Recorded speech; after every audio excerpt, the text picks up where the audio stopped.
এক সুন্দর সকালে এক ছোট বাচ্চা কচ্ছপ জেগে উঠল। সে তার চারপাশে তাকিয়ে দেখল সূর্যের আলোতে ঝকঝকে একটি সূর্যমুখী ফুল। ফুলের চারপাশে রঙিন প্রজাপতিরা ঘুরে বেড়াচ্ছে।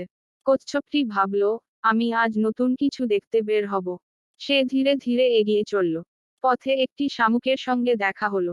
শামুক বলল, কোথায় চলেছ, ছোট্ট কচ্ছপ? কচ্ছপ উত্তরে বলল, আমি নতুন কিছু দেখতে চাই।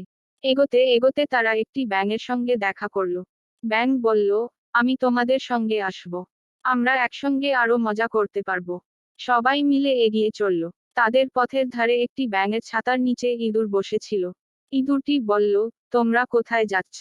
কচ্ছপ উত্তর দিল, নতুন কিছু দেখতে যাচ্ছি। তুমি আমাদের সঙ্গে আসবে। ইঁদুর সম্মত হলো। একটু দূরে ফড়িংয়ের ঝাঁক দেখল তারা। ফড়িংগুলো হাওয়ায় উড়ছিল আর নাচছিল। সবাই মিলে ফড়িংয়ের সঙ্গে খেলায় মেতে উঠল। শেষে তারা সূর্যমুখী ফুলের বাগানের কাছে এসে পৌঁছালো।